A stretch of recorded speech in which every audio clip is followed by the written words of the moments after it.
Thank you everyone for coming to the AT seminar for September. Today's topic, we are discussing audiobooks. Oh, hold on one second. Let me get my camera turned on here.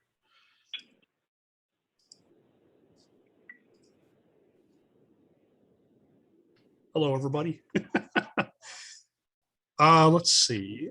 So there are a number of paid for and free audiobook options that are available, and we're going to go over a few of them today, and then we'll answer any questions that you might have. I may share this list here. Let me go ahead and share my screen here real quick, and then we'll go over each of these. Let's see, how do I do that? There it is.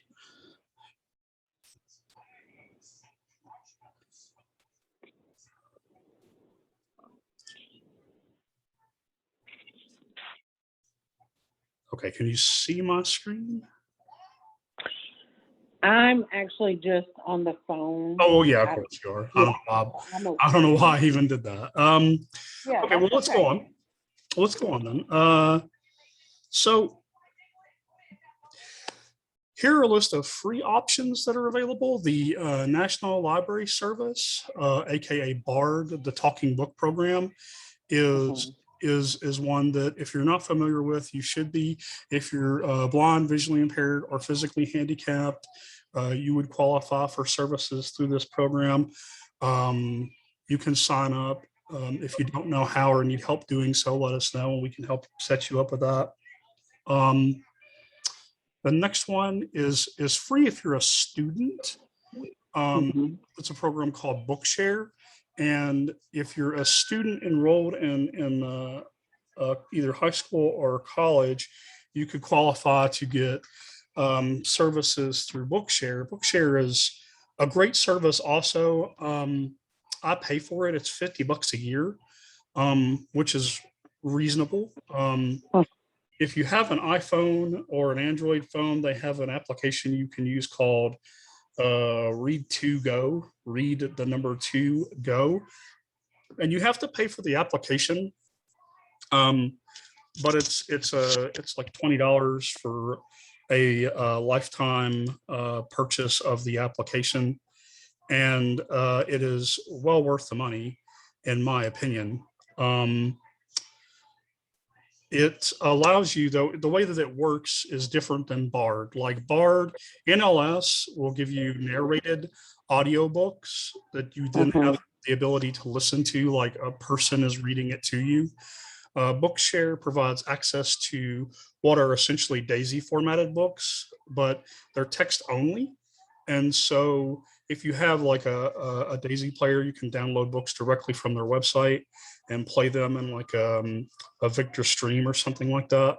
Or you can, like I said, purchase the Read2Go application, which I think is like $20.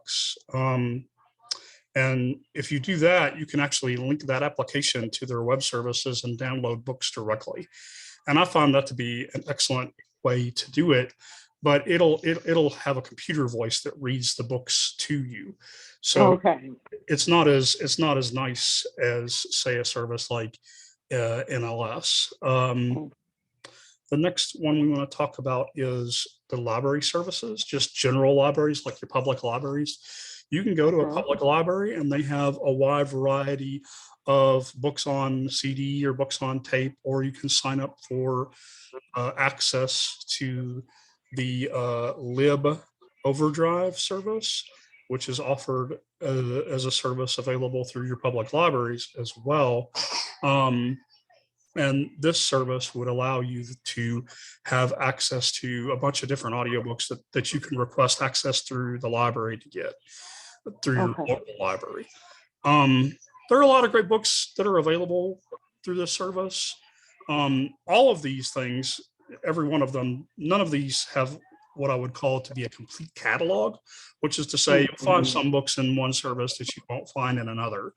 You'll find some authors that are available in one service that you won't find in another service.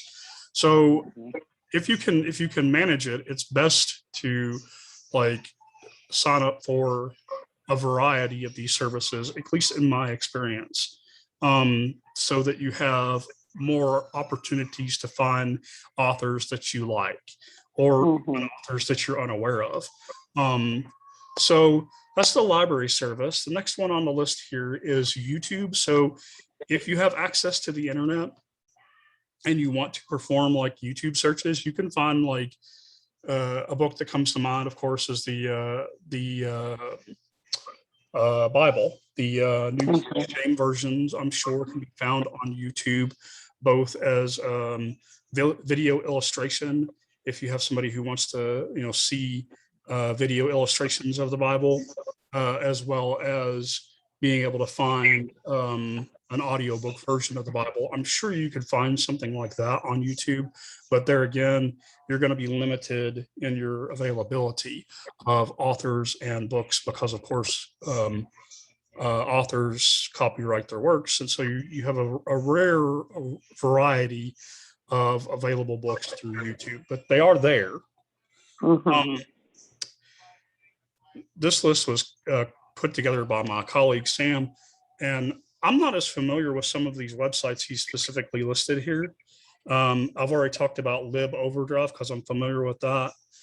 Project Gutenberg is one I'm familiar with. It's a service where these, I want to say monks, have taken upon themselves to type in and make available as text files the entirety of uncopyrighted or public domain works. And so you can go to their website and download any text version of any public domain works that are available. Titles that come to mind again are the King James Bible is available this way. To Kill a Mockingbird is an old classic that's available this way.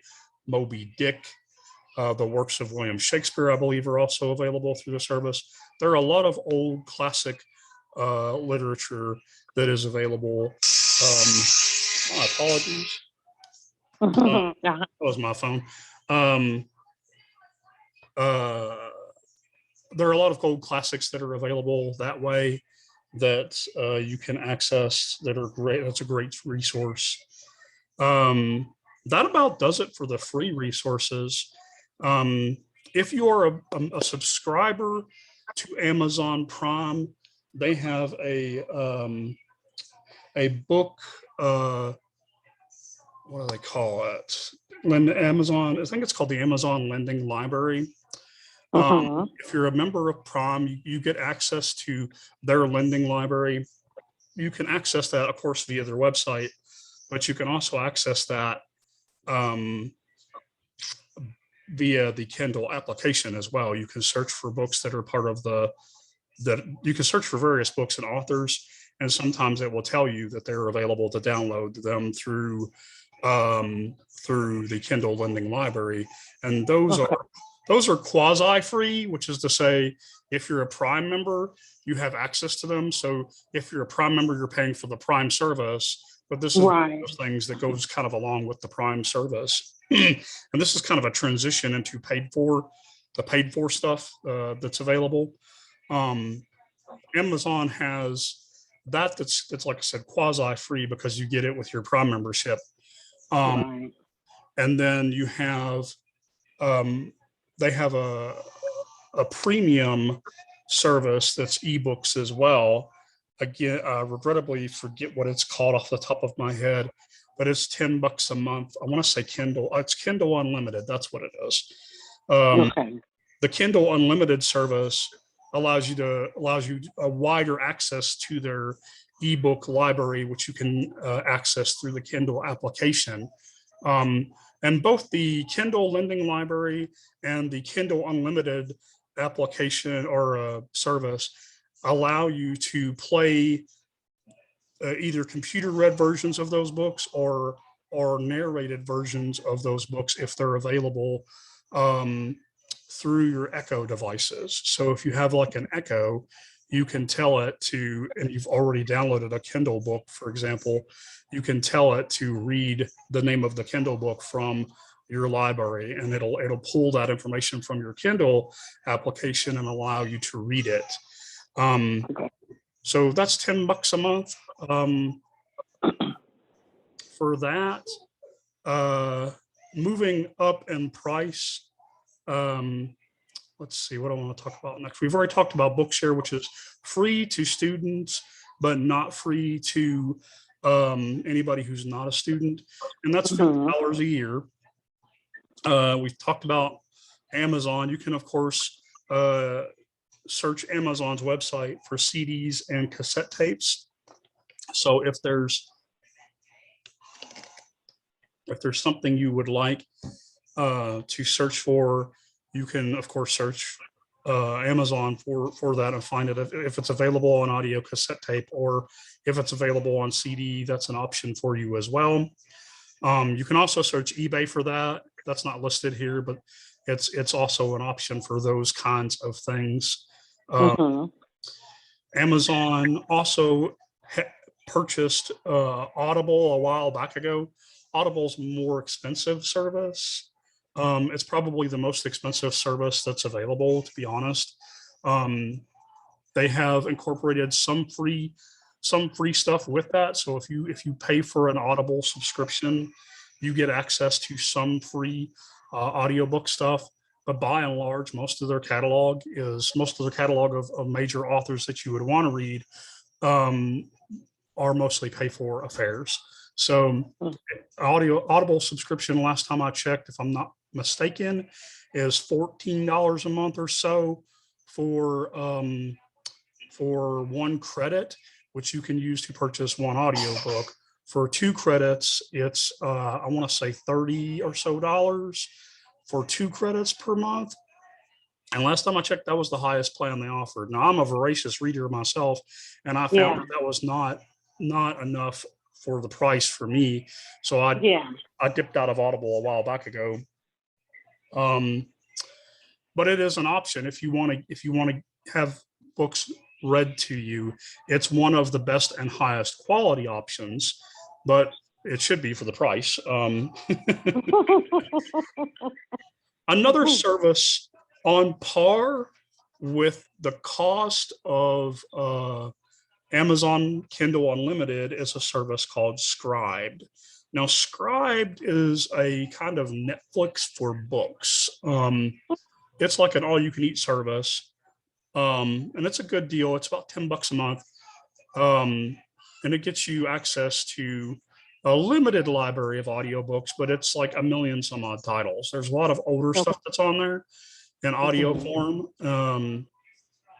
And I like this service a lot. It has a lot of different variety of things that it provides access to, like script music. So if you were as part of your service, you get a lot of caveats that are included in with the monthly subscription. One of them is sheet music. So if you're a player of music, you can download sheet music to various different songs.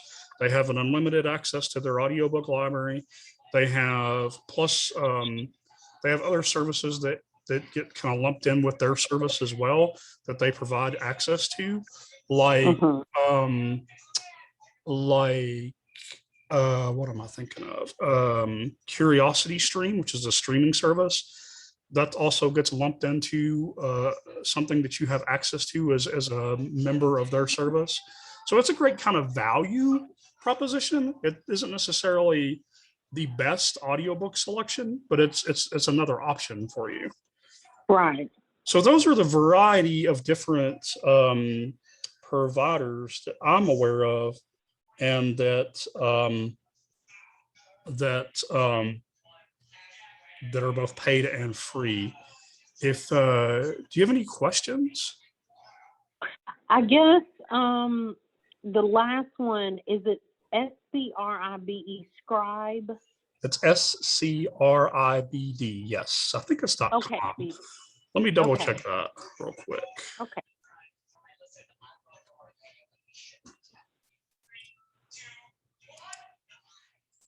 And I will mention that one with the caveat of I've not tested it with services like VoiceOver, so I'm not entirely sure how speech friendly it is with VoiceOver. I do believe that it works quite well, but I have not fully tested it with that. So just be aware. Okay.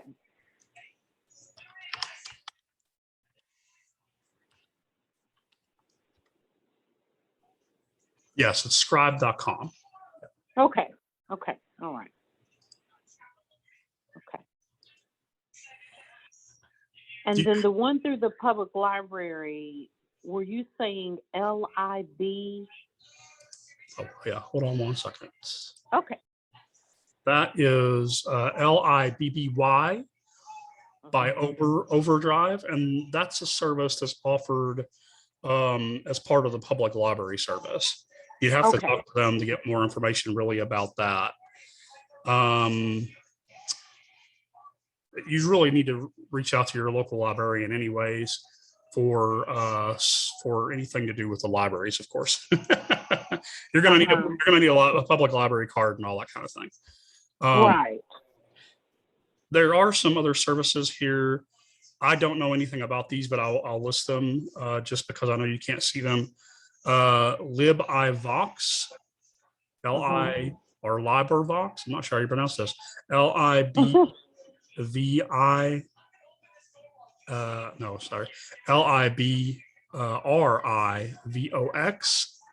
Lit2Go, L-I-T, the number 2, G-O. Loyal Books, L-O-Y-A-L Books. Mind Webs, M-I-D or M-I-N-D Webs. Open Culture. Pod.io Books, P-O-D-I-O-B-O-O-S-K-S. Those are just services that I didn't know anything about that my colleague also put in this list. I've not had a full chance to research all of them. So I wanted to list them here just in case you wanted to do research on them on your own. But we're obviously recording these, so if you want to come back to this later, we will be sharing the web link for you to come back to this also later on. And great. You would then be able to see it, of course, or listen to it again. Okay, good. That's good. Do you have any other questions or anything else I can? No, I think you covered it. I think that gives me a good, because I am an avid reader, and since my vision loss, it's been hard to kind of find anything really. I do have a couple of things that I've been able to listen to on my Google Home. But then I find an author that I like, and they only have one title on there. I'm like, Yeah, that gets to be rough. Yeah. So now that gives me a lot more options. That's what I recommend. If you have the opportunity and you can afford to do so, I would recommend, of course, getting an LS because it's free and it's a great service. I recommend Scribe if you can afford it. Like I said, it's $10 a month. If you can afford the Kindle Unlimited, it's also an excellent resource. Again, $10 a month. I'm also a subscriber to Bookshare, $50 a year.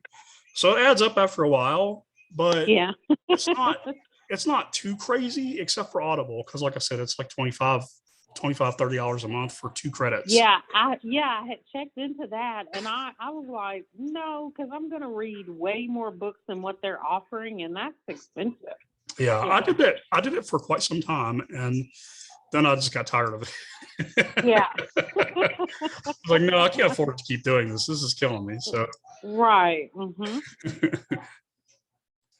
Well, let's see. Does anybody else did I miss? Did I miss anybody who joined us? I think it's just you and me today. Okay. If nobody else has any questions, then we'll go ahead and stop the meeting. And you have a great day, and thank you for showing up today. Okay, thank you so much. Thanks for all the good information. Thank you. Okay, have a good day. You too. All right, bye-bye. Bye-bye.